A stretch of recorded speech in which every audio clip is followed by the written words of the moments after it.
Bible कहती है कि जो कोई भी मसीही में है वह नई सृष्टि है। उनके वैल्यू सिस्टम अब नए हो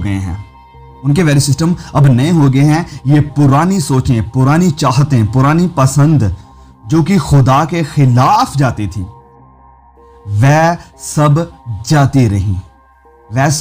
जाती रही। यानी the old Adam has died. पुराना जो आदम था वो मर चुका है। अब न्यू एडम जिंदा हुआ है हमारे अंदर, जो है प्रभु यीशु। आपका मन इस संसार से उठकर अब स्वर्गीय बातों की तरफ हो चुका है, because you are born again with the new Adam. आपको एहसास हो चुका है कि यह संसार और इसकी ख्वाहिशें तो मिटती जाती हैं। आप अंधकार से बाहर आ चुके हैं और अब आप रोशनी में हैं। आपका मन अब इस संसार में, इस दुनिया में नहीं है, जिसके बारे में पतरस बता रहे हैं कि हीट की वजह से पिघल जाएगा, वरन अनंत जिंदगी की तरफ है जो कभी भी खत्म नहीं होगी। और जिन्होंने खुदा के बेटे यीशु मसीह के ऊपर विश्वास करके अपनी जिंदगी को उसके हाथों में सरेंडर नहीं किया है, वचन कहता है कि उनका इंतजार वो आग कर रही है जो कभी बुझेगी नहीं, जिसका कीड़ा कभी नहीं मरता है, जहां रोना और दांतों का पीसना होगा और जहां पानी की एक बूंद भी किसी को नसीब नहीं होगी।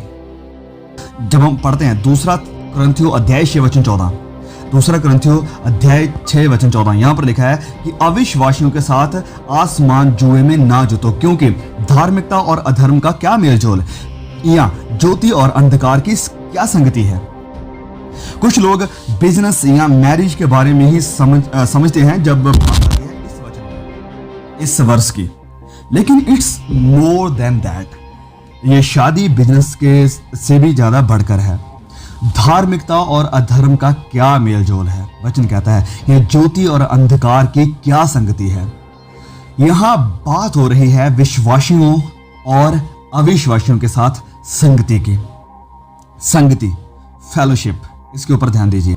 अगर आप यीशु मसीह के चेले होने का, उसके डिसाइपल होने का दावा करते हैं, तो उन टीवी सीरियल से दूर रहने, उन सेलिब्रिटी से दूर रहने और उन बातों और कामों से दूर रहने की जो अंधकार यानी शैतान के द्वारा इंस्पायर्ड यानी प्रेरित किए गए हैं।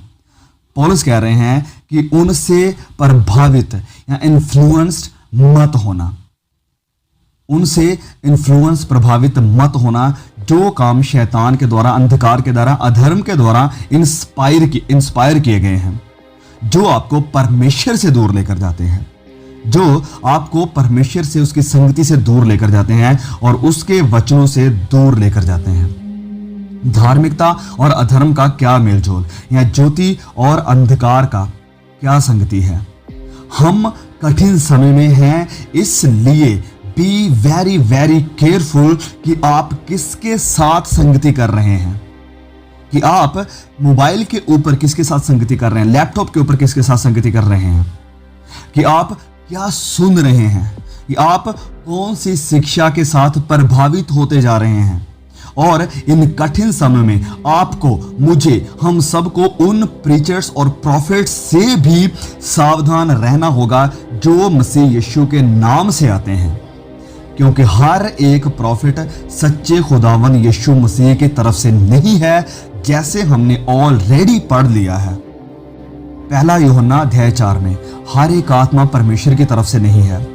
हे प्रियो, हर एक आत्मा पर विश्वास ना करो, वरन आत्माओं को परखो कि वह परमेश्वर की ओर से हैं कि नहीं, क्योंकि बहुत से झूठे भविष्यवक्ता जगत में निकल खड़े हुए हैं। उनके अधर्म के कामों के साथ, उनके अंधकार के कामों के साथ संगति मत करो। सच्ची और बिब्लिकल शिक्षा बहुत कम है, आपको ढूंढनी पड़ती है, इसीलिए वो मार्ग जो है ना वो सकरा है, इट्स ए नैरो वे, आपको ढूंढना पड़ता है।